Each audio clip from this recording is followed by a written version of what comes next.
بسم اللہ الرحمن الرحیم۔ آج جس موضوع پر بات کی جائے گی وہ ہمارے مسائل کا حل ہے، اور ہمارے مسائل کے حل کا نہ پایا جانا ہمارا سب سے بڑا مسئلہ ہے۔ اب اگر آج میں آپ سے پوچھوں یا آپ مجھ سے پوچھیں کہ اللہ تبارک و تعالیٰ نے انسان کو کس مقصد کے لیے پیدا فرمایا ہے، اللہ تبارک و تعالیٰ نے انسان کو کس مقصد کے لیے اس دنیا میں بھیجا ہے، تو عموماً جواب یہ ملتا ہے کہ اللہ تبارک و تعالیٰ نے انسان کو اپنی عبادت کے لیے پیدا فرمایا ہے اور اس دنیا میں بھیجا ہے۔ اور یقیناً اللہ تبارک و تعالیٰ نے انسان کو اپنی عبادت کے لیے اس دنیا میں بھیجا ہے، کیونکہ اللہ تبارک و تعالیٰ قرآن مجید میں ارشاد فرماتا ہے کہ میری عبادت کرو اور میرے ساتھ کسی کو شریک نہ ٹھہراؤ۔ لیکن عبادت کی کچھ اقسام ہیں۔ اب جو عبادات ہم پر فرض کی گئی ہیں، جیسے کہ نماز، روزہ، حج، زکوٰۃ، تو ان کا شمار مالی اور جسمانی عبادات میں ہوتا ہے کہ روزہ اور نماز کا شمار جسمانی عبادات میں ہوتا ہے، اور روزہ اور زکوٰۃ اور حج کا شمار جو ہے وہ مالی عبادات میں ہوتا ہے۔ لیکن عبادت کی ایک اور قسم ہے جو ایکچولی ہمارے مسائل کا حل ہے۔ اب ہم پر کوئی مسئلہ درپیش ہوتا ہے ہمارے ساتھ، یا کوئی مصیبت آتی ہے، کوئی تکلیف آتی ہے، تو تبھی ہمیں اللہ یاد آتا ہے۔ اب ہم کشتی میں سوار ہوتے ہیں تو ہمیں اللہ یاد نہیں آتا، لیکن کشتی الٹنے اور پلٹنے والی ہوتی ہے تب ہمیں ہمارا رب یاد آتا ہے۔ تو جب کوئی مشکل آتی ہے، پریشانی آتی ہے، تو کوئی نوافل کی نظر مان لیتا ہے کہ یا اللہ میری یہ مشکل ٹل جائے، میری یہ حاجت پوری ہو جائے تو میں اتنے نوافل پڑھوں گا یا پڑھوں گی۔ کوئی روزے کی نظر مان لیتا ہے، کوئی صدقہ خیرات کی نظر مان لیتا ہے، یہاں تک کہ لوگ حج و عمرہ کی بھی نظر مان لیتے ہیں، اور یہ بالکل صحیح ہے۔ بعض اوقات اللہ تبارک و تعالی ہماری ان نظر ماننے کے وجہ سے ہی، یعنی یہ نظر وغیرہ ماننا یہ وسیلہ ہے، لیکن ایک ایسی عبادت کی قسم ہے جس کے ذریعے ہم اپنے مسائل کا حل تلاش کر سکتے ہیں، اور وہ ہے دل کی عبادت۔ اب دل کی عبادت کی بہترین قسم، بہترین مثال مخلوق خدا پر مہربانی اور مخلوق خدا کی خدمت کرنا ہے۔ اب سوال یہ ذہن میں پیدا ہوگا کہ مخلوق خدا کی مہربانی یا اس کی خدمت کرنے سے ہمارا کیا فائدہ ہوگا، ہمارا کون سا ایسا مسئلہ حل ہو جائے گا؟ اس کا مسئلہ تو حل ہو جائے گا، لیکن ہو سکتا ہے کہ ہمارا مسئلہ یا تو وہیں اٹکا ہوا رہے یا اس کی مدد کرنے کی وجہ سے مزید بڑھ جائے۔ تو جب ہم اس سوال کے جواب کی تلاش میں حدیث مبارکہ کی طرف رجوع کرتے ہیں، تو نبی کریم صلی اللہ علیہ وآلہ وسلم نے فرمایا، ان اللہ تعالی فی عون العبد ما کان العبد فی عون اخیہ،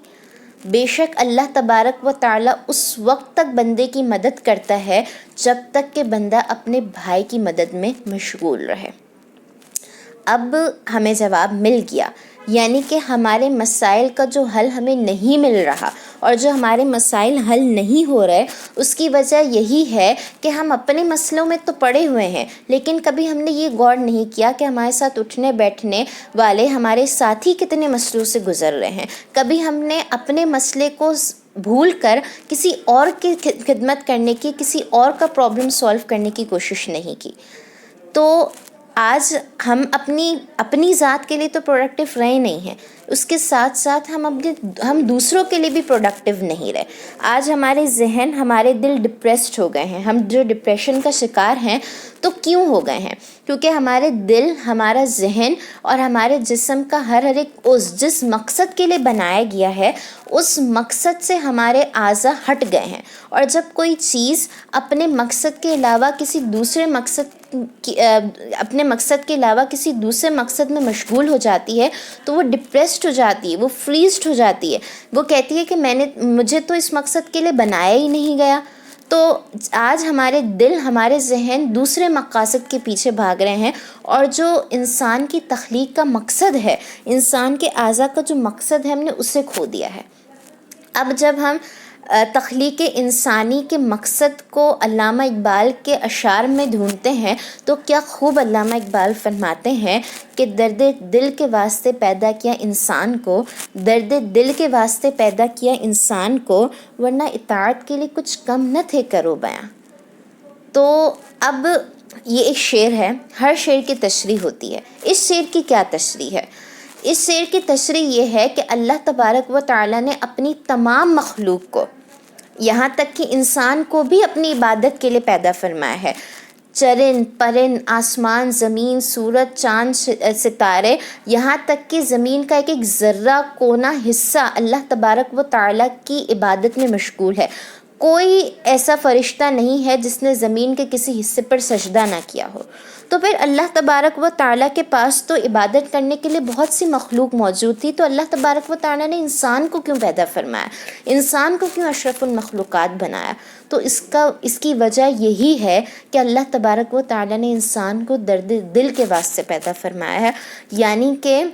مخلوق خدا کی مہربانی کے لیے، مخلوق خدا کی خدمت کے لیے انسان کو پیدا فرمایا ہے کہ آج اگر ہم کسی کی مدد کریں گے تو اللہ تبارک و تعالی ہماری مدد کرے گا، لیکن ہم غور و فکر ہی نہیں کرتے کہ ہم جو ہے وہ ہمارے جو ساتھی ہیں، ہمارے ساتھ رہنے والے جو شاید شو بھی نہیں کرتے لیکن وہ کتنے مسائل سے گزر رہے ہوتے ہیں، اور بعض اوقات ان مسائل کو حل کرنا ہماری قدرت میں بھی ہوتا ہے، ہم اس چیز کو اس مسئلے کو حل کرنے پر قادر بھی ہوتے ہیں، لیکن پھر بھی ہمیں پتہ ہی نہیں ہوتا کہ کون بندہ کس چیز سے سفر کر رہا ہے۔ ہم بس یہ سوچتے ہیں کہ ہم کیا کسی کے جھمیلوں میں پڑیں، یہ کریں۔ نہیں، ہمیں اپنے آپ کو اپنے لیے بھی اور دوسروں کے لیے بھی نفع بخش بنانا ہے، تاکہ ہمارے مسائل کا حل ہو اور ہمارے اعضاء، ہمارا دل، ہمارا ذہن جس مقصد کے لیے بنایا گیا ہے اس مقصد میں ہمارے اعضاء استعمال ہو۔ تو ہمیں دوسروں کے لیے بھی پروڈکٹیو بننا ہے اور اپنے لیے بھی پروڈکٹیو بننا ہے، تاکہ اللہ تبارک و تعالیٰ کا قرب ہمیں حاصل ہو، اس کی مخلوق کے ذریعے ہم اس کی مخلوق کے قریب ہوں گے، تبھی تو ہمیں اللہ تبارک و تعالیٰ کا قرب حاصل ہوگا۔ تو ہمیں اللہ تبارک و تعالیٰ کا قرب حاصل کرنا ہے اس کی مخلوق کے ذریعے۔ وَمَا عَلَيْنَا إِلَّا الْبَلَاغُ الْمُبِينُ۔